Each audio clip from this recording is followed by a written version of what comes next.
In the world of UX design, finding that sweet spot between what your users want and what your business needs can be a real head scratcher. So how do you whip up a user experience that's both loved by your audience and a win for your business? Stick around as we spill the beans on this delightful recipe. Get ready, because this dish is going to be served hot. Slay! Slay!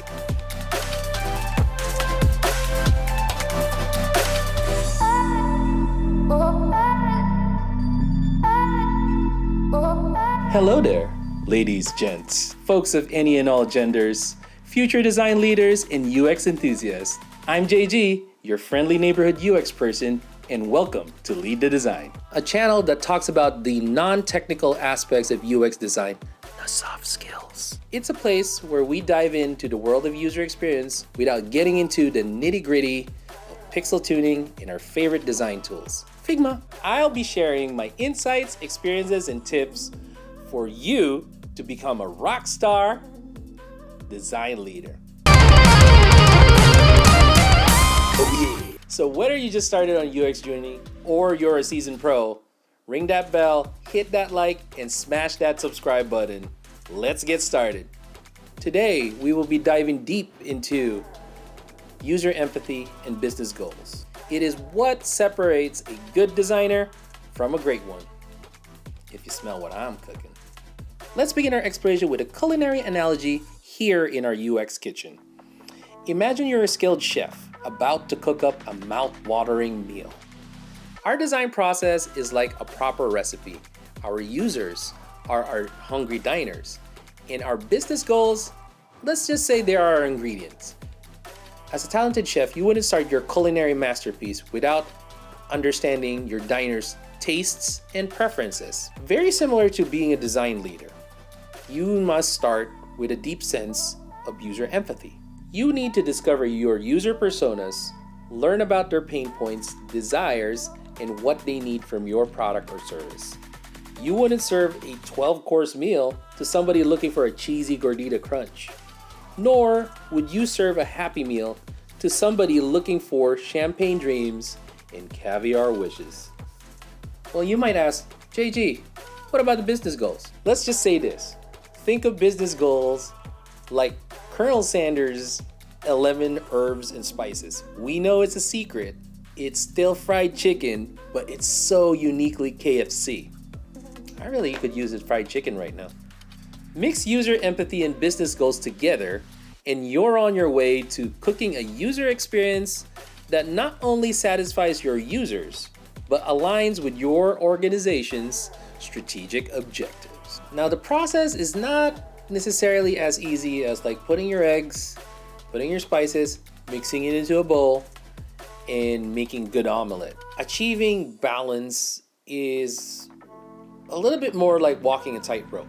Now, on one side, you have your users' needs, and the other, you have your business goals. Straying too far on either direction can almost and absolutely lead to disaster. If you focus solely on user empathy, you might create a product that users adore but doesn't contribute to your business success. It's like serving a gourmet meal that no one is willing to pay for. On the flip side, if you're too fixated on business goals, you risk alienating your users and they won't stick around. Let's face it, no one likes having all the right ingredients but making the wrong meal. When you strike that balance, that outcome is truly delicious. Just like our perfectly cooked omelet, you'll create user experience that people love and your business will thrive. So as a design leader, remember this. User empathy and business goals are the yin and yang of UX design. Embrace both and you'll be well on your way to success. Imagine you're standing at the crossroads of user empathy and business goals. In one circle, we have the world of user needs and desire. This is where we gather insights through research, interviews, and user testing. Essentially, is where we get to know our audience inside out. Now in the other circle, we've got our business goals and objectives. This includes things like revenue targets, market positioning, and keeping a close eye on the competition. So you have the user and the goals. Sorry. My bad. But kidding aside, the middle overlap between the user needs and the business goals, that middle overlap over there, that's the sweet spot. That's where you set up camp and do your designs. So that middle overlap, it's the place where user empathy and business goals come together. It's the perfect blend of coffee. It's like you made Jurassic Park without those murdery raptors. It's your perfect beach vacation without the crowds, or the cake without the guilt. This is where your design not only speaks to your user, but propels your business forward. If we reverse engineer an Amazon page, let's take this Peloton page for an example. You can clearly see a good balance of user empathy and business goals. For business goals, obviously Amazon's goal is to move any product to a path to purchase. And in order to do that, they have to know the habits of a shopper.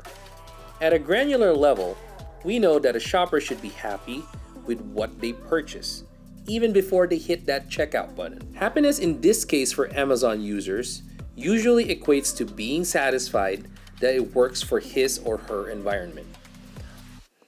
Purchases like this are personal, and users want to have that sense of security. Amazon is keen about this sense of security, so they unlock this page with all the transparent data to give that warm fuzzy feeling in their tummy. A good example is providing the page with specifications, dimensions, and size so that the user can imagine if it fits their living room or not. Another transparent data that they show are user reviews. Although they do display the top near 5-star reviews in the page, which includes actual pictures from actual users. Now let's just say I'm not quite ready to commit to a $1,000 bike. Amazon provides a bit of a safety net by providing the user with 2 personalized product rows to help with your purchase decision. One row for customer frequently viewed, and another row based on your recent views, tangent to the Peloton bike. You can tell there's a lot of care towards the customer in this page. But the business goal of getting you to purchase is still alive and well, because it drives the user to another possible product in every occasion.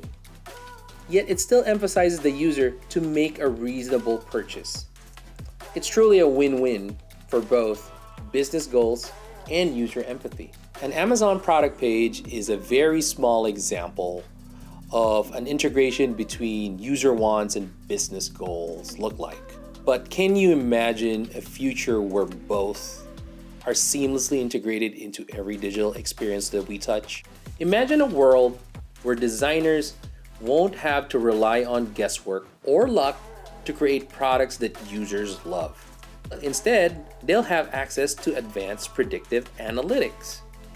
These tools will analyze vast amounts of data, including user behavior, preferences, historical interactions with digital products. It's like having your favorite snacks appear when you start craving them. In this evolution, business will recognize that user satisfaction and long-term loyalty are essential to achieving their goals. They'll prioritize creating products and services that not only meet but exceed user expectations, knowing that delighted users is more likely to become a loyal customer. This alignment between business goals and user desires will not only drive growth, but also foster a positive brand reputation and sustained success in the ever-evolving world of UX design. In this future, user-centered design won't be an aspiration, it will be the standard. User experiences will not only meet but exceed expectations, driving businesses to new heights. At the very least, that is the hope. And as a design leader, you have that opportunity to shape that future. And remember, the journey to success in UX design is always an ongoing adventure. So keep designing, friends. So as you embark on your journey to become a design leader, always remember that it's not just about the ingredients, but it's also how you blend them together to make something truly remarkable. Hey everybody, thank you so much for watching this video. If you find anything useful or you got anything out of this video, it would really help me if you can go ahead and like, share, or subscribe this video. There may be some designers here that are thinking about being design managers and they don't know about this channel. it'll be a big deal for me. I appreciate you for watching this one. Until next time, and yeah, if there's anything else, you can click through any of these videos that might show up somewhere that I will be putting in post. Until next time, bye bye.